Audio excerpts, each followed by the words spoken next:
Welcome. Hope you liked my little intro. This is a review of the 70mm Omni X200 single channel dashcam. Here's the isopropylene alcohol product that I'm using to wipe down the windscreen so there's no grease or contaminants on it. It's the electrostatic sticker being mounted to the windscreen. The advantage of the sticker is it allows easy removal of the dashcam when needed. The stencil has a diagram on it to assist in locating the X200 Omni to the windscreen. Peel off the protection on the sticker and place it on the windscreen. Some quick specifications. Display aspect is 16:9. Resolution is 1080p. The frame rate is 30 frames per second. Bit rate approximately 20 megabits per second and it's constant. The file format is MPEG-4 using high efficiency video coding or HEVC. And the audio is mono and it sounds fine. It's a little tricky to get it right, but I managed to do that in the first go. See in the top right corner of the video, it's just showing that you can actually disconnect the camera, and just a twist and unlock. Run the cable along the headliner and then down the A-pillar, being careful not to disturb any airbag related items. Continue running the cable along the door frame, then under the dash to the fuse box. In this demonstration, the cable is part of the hardware kit that allows the dashcam to remain on all the time with a cut-off voltage of 11.8 volts. In the top left corner was a hard wire kit, a UP03. That's what's used in this car. There it was passing the wire down the side of the trim of the car, making sure that not interfering with airbags or anything like that. And then in this particular car, the fuse box happens to be just below the driver's side, which is wonderful. See, we just feed the wiring into the back of the fuse box. What you're looking at here is just pulling the wires through, and then we're going to use the red and the yellow fuses. I'm going to wrap the wire around the fuse. Up in the top right corner there, you'll see the 70mm demonstration of how they do it. Other ways you could do it is using a fuse, a double fuse that plugs into the connector, and then you plug the wire into their connector. When you're doing this, you've got to make sure that you do wrap the wire around the live part of the fuse. As you'll see later on in the video, if it's not done spot on, you'll find that it doesn't recognize the parking mode. So it's really important the red and the yellow wire are plugged in properly. Regarding the 11.8 volts, it does seem low as floating voltage of a lead acid battery is normally 12.6 volts. If you use your car every day, this should be fine. If you're in doubt, check with a qualified car electrician. And here, I found a ground, removing this nut off, and then we put the black wire underneath it, and then we have the ground.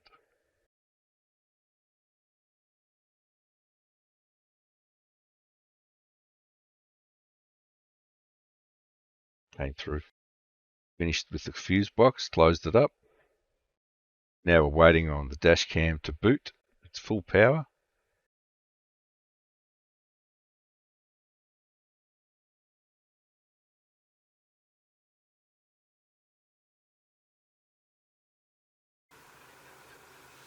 There it is.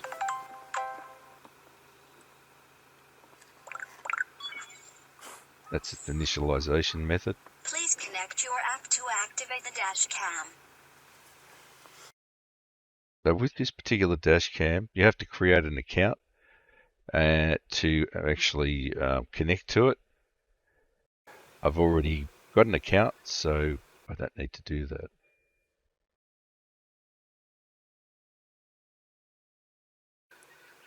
Yeah, it's saying it wants to connect the power.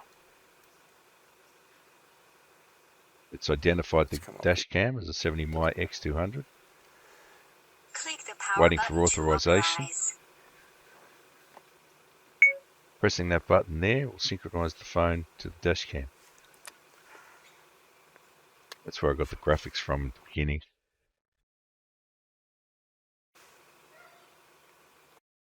Had a bit of trouble with the camera moving around because the tripod wasn't locked properly.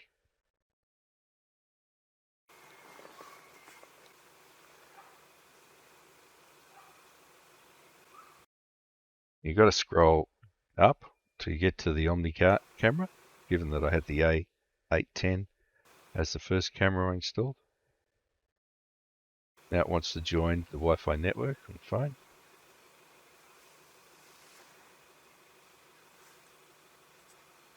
And we're going to go through the tutorial. The beginning of the video already really ran you through part of that. We'll do that anyway. And notice that odd looking mouth on the camera is a Wi-Fi connection saying it's successful. We just jumped through some of these menus. It's the first time it's been installed, so it's prompting for these things.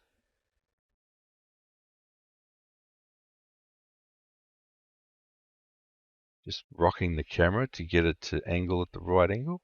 Here it is, it's pretty much already done. It's pointing up so we can see the actual camera, the image on the camera. Oh, what? So in this particular case, in this particular case, the yellow wire wasn't connected properly. That's why it doesn't think there's a parking setting. Now here's the voice commands that are supported by the Dashcam. And some of the fantastic, great way of doing recording. Shoot left, shoot right. Great way of seeing what's going on, and the vlog gets you to have a look right around the car. So even if you don't want to do vlogging, you do that. One of the gotchas with the camera is you can't have 60 frames per second with HDR on. So I chose to switch it on. 30 frames with HDR on. As I say there, 60 frames per second is not supported if you're using high HDR.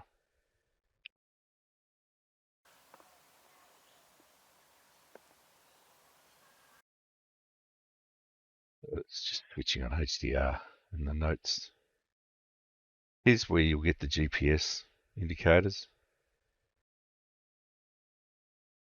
In my country, 50 Hertz is the frame rate, or the 50 Hertz is the power signal use.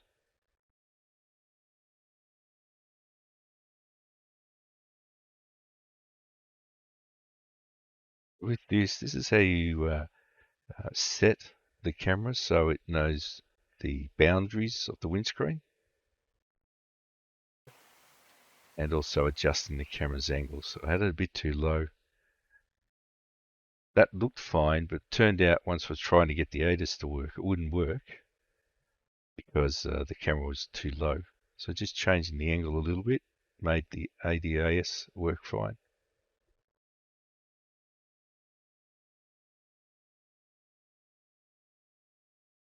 We switch on collision detection. Again, it's saying no parking surveillance cable. So what we did was we stopped the video here and checked the cabling, and I think the yellow cable was one of the problems. The other one was the car battery seemed to have been below 11.8 volts, or perhaps near that.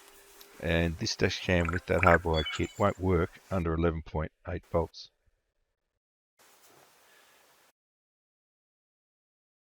I'm reconnecting to the app and just discovering if there's other Wi-Fi devices that are in my area. Now, every time you use a different phone, you'll be prompted to press that button to allow that particular phone to start talking to the Dashcam.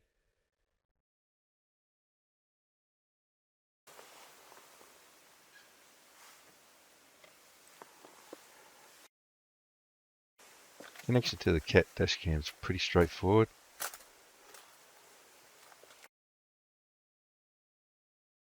Now the app is starting up. We've already got the Dashcam connected. And in this particular case, the camera wants to be upgraded. So here we're going to go through an upgrade process.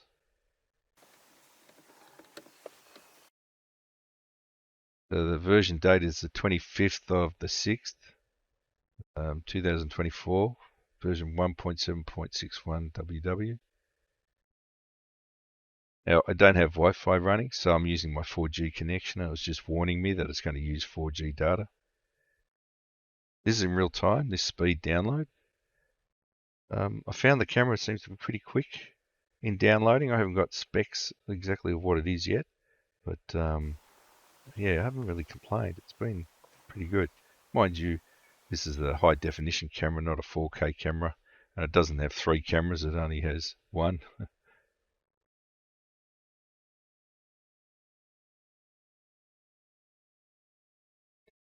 Now it's just finished, it's downloaded 100%. The download at the bottom is not needed. Now you push it to the dash cam. And we connect to the dash cam. It will start to go through the process where it will send the update to the dash cam. I haven't pressed the button yet, I think. That's why it's waiting. There we go. But while it's updating, the camera won't respond to anything. But honestly, you don't want to be touching anything. Just leave it alone and let it go through its process. Make sure you have power. Okay. Receiving The camera upgrade just advised that package. it was receiving the package. Confirmation, which is nice.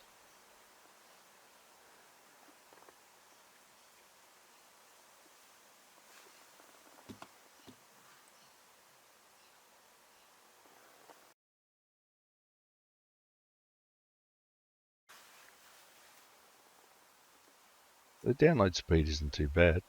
I don't know how large it... Oh, well, it did say how large that file was, but still, it's doing a pretty good job, I think.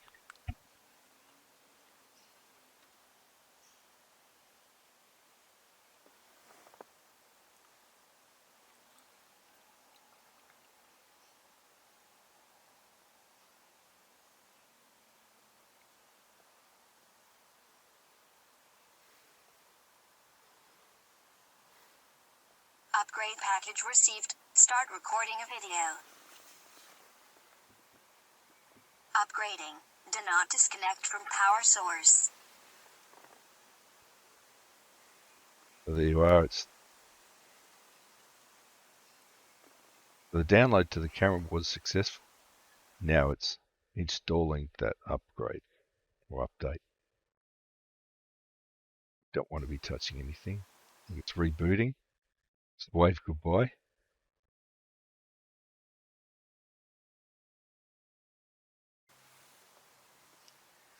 Where it's installing the update.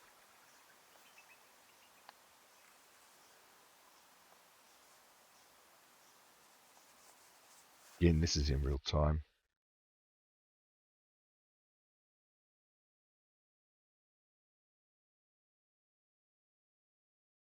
Notice the light, there's a light rim that glows, indicating processes. Upgrading succeeded.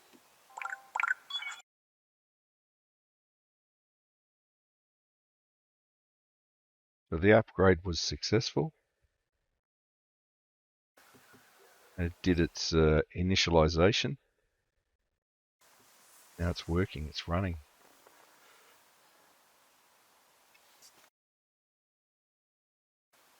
And now we're reconnecting to the Wi-Fi.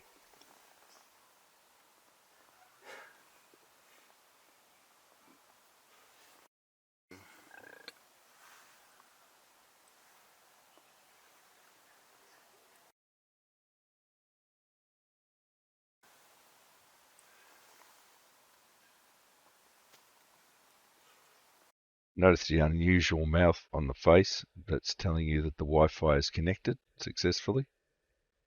He looks sad, but it's actually successful. Now we'll go through some menu settings.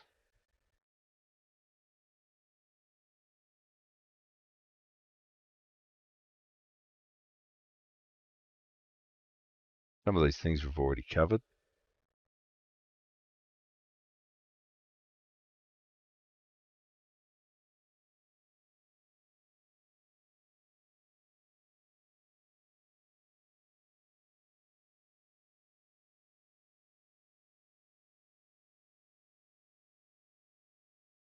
But this is again, we're just going back over, making sure that the lens is pointing in the right direction, so that's its reference point.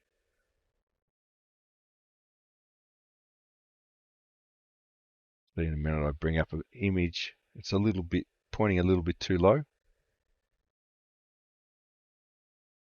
what I'm doing here is I'm trying to get the edges of the windscreen on the left and the right hand side to be pretty much in the center. Or it is. And then it's resetting, it's doing another calibration.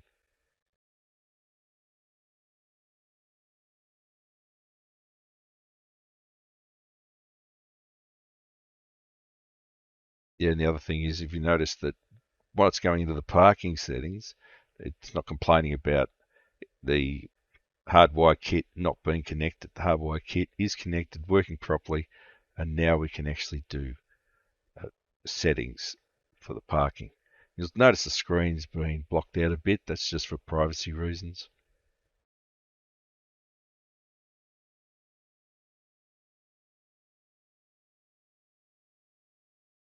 And with the hardwire kit, the camera keeps running 24/7. What changes it is the voltage level. If the car voltage drops below 7.8 volts, the unit will disconnect the camera, which is great. That way you don't end up with a dead flat battery. Now this unit has been in a car for about a week and nothing has happened there.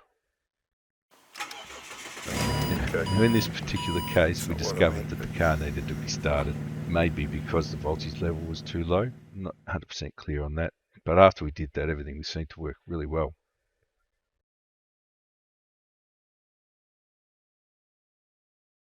See in this image down the bottom left, that's when it decided it thought something was going on in this car park. Have a look at it. It's looking right round. This is the non-attended car. It's just parked in a car park. It's showing both doors. It noticed people that were walking in the car park. And it's just scrolling around, having a look around. And then it went back to its reset point. Now with the ADAS, it shows that dotted line across the screen. What I found was it didn't work where I'd originally put the camera, pointing the camera. See in the top left corner there's an image. Where it was is the bottom line, and where it worked was the top line. So pretty much simple as that, really. So that's just checking it and saying finish the lens calibration. Again, it just does initialization there. But to complete the ADAS, it needs to actually run at 40 kilometers an hour or greater for a period of time. As calibrating, please maintain vehicle speed at 40 kilometers per hour or higher.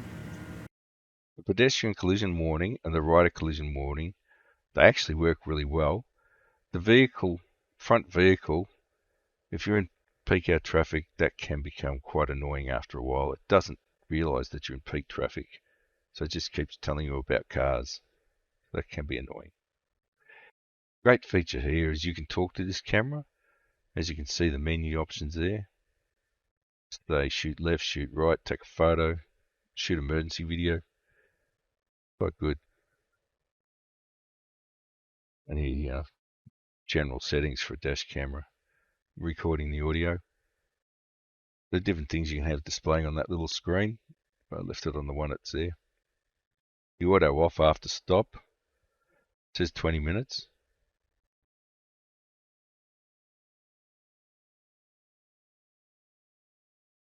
I ended up changing that to no automatic off, so the camera runs all the time until the power drops below 11.8 volts,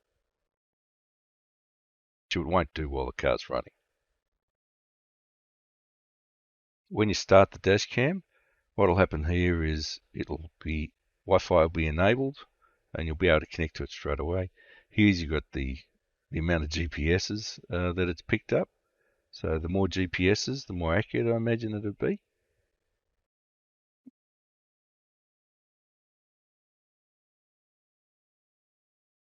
The synchronizing data now, I do that, but I haven't quite got my head around what it does.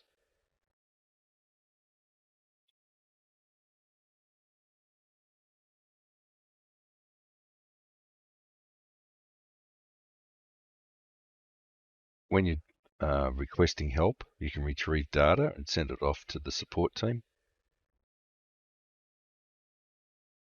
You can see the You can do a landscape. I didn't bother to rotate it around, but one of the things is, though, that it's not sensitive to the phone rotating. You actually have to press a button to tell it to rotate and rotate back. It'd be nice if it just rotated without having to press buttons.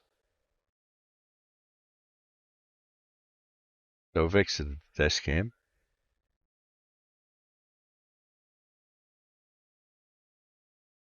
So if you were using somebody, if your wife was getting in the car and she wanted to talk to this, she'd have to press that on-off button once she started the app, so it works. Now coming up is some video footage just demonstrating. Is it the security footage? No, actually, in this particular case, not security. This.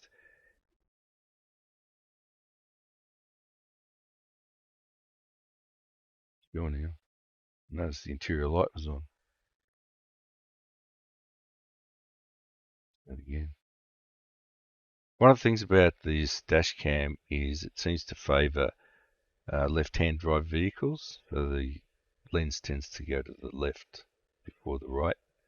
Here's some real footage. This is straight off the dash cam.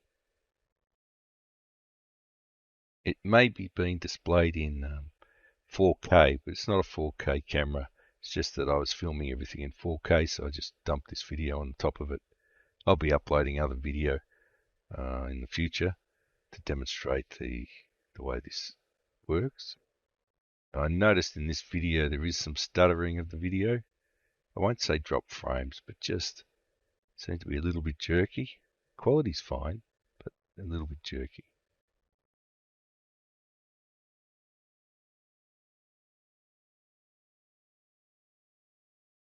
Unfortunately, there's no audio, but the audio does pick up pretty good in this camera.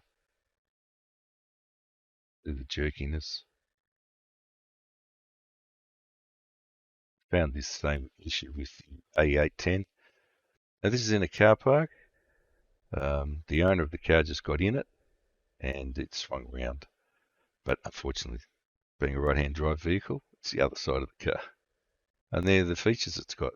Thanks for watching. Cheers.